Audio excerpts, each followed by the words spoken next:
Have I called for a blackout of this film? No. Please go ahead and watch it. Take your popcorn with you. You might find it useful. Rahul. If nothing else, to prevent your teeth from gnashing Rahul. against each other. But let me just say very clear. One second, Mr. Pai, 1 second. I'll get everybody. Just hold your horses. Give me 30 seconds, please. I just want to make one point. Viewers, I'm not surprised by the Congress's reaction. Notice how a whole genocide is dismissed as propaganda based on fakery, falsehood. I don't blame them, because Rahul Gandhi has invited those who have for years been denying the genocide in Kashmir to march with him as he stumbles through Kashmir. So I'm not surprised at all. Mehbooba Mufti, Farooq Abdullah, who were there, very much there, viewers, when that genocide took place. So it's okay. As I said, Times Now has no problem with what the BBC does. They can go out there and screen this particular film in every cinema hall. They can come here, pay us, and we'll carry the movie, no problems. Should pay us a good amount.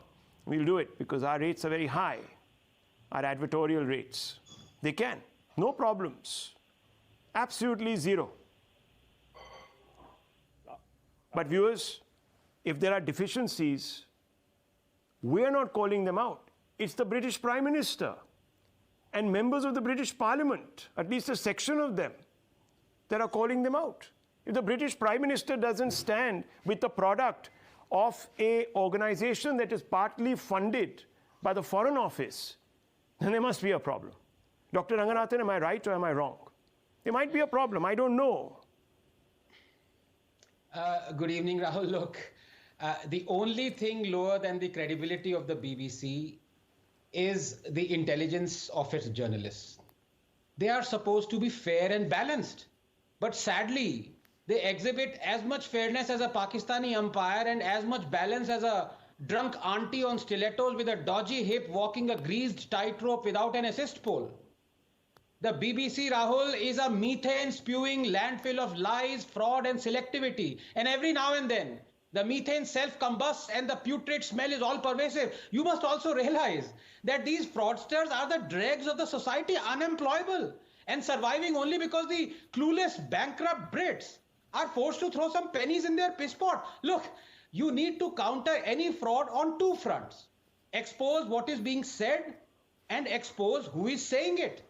First, on who is saying it, and unlike the previous panelist who ranted on his opinion, I am going to give you 27 facts in 3 minutes flat, so please brace up for it.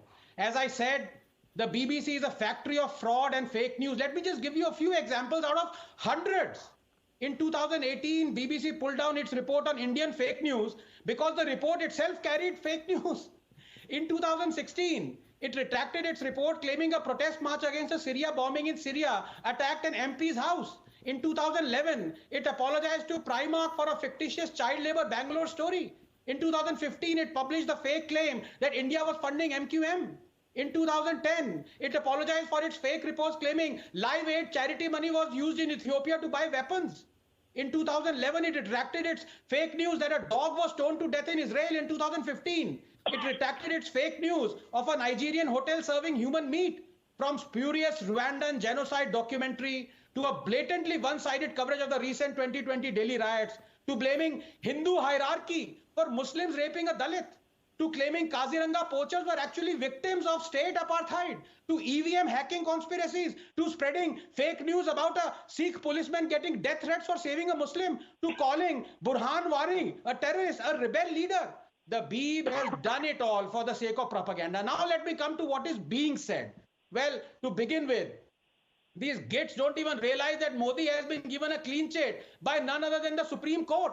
And when the BBC talks of Modi being anti-minority, let me give this turnip some facts. Minorities before 2014, 20,000 skilled trained, 5% with government jobs, 3 crore scholarships, 70% girls school dropout rate. Minorities after 2014 when Modi took over, 2 million skilled trained, 10% with government jobs, 5 crore scholarships, free UPSC coaching, 30% girls school dropout rate, while our Muslim population is 14.2%, as many as 31.3% of homes under Awas Yojana, 33% of funds under Kisan Samman Nidhi, 36 beneficiary under Mudra Yojana have been Muslims. Pradhan Mantri Shadi Shagun scheme exclusively for Muslim girls who complete their graduation before marriage. They will get 51,000, no question asked. Housing, skilling, scholarships, government jobs. No other prime minister has comparatively done more for Muslims than Modi. Finally, Rahul, just 30 seconds. On the BBC's generic trope of scared minorities. Here, I admit it is bang on.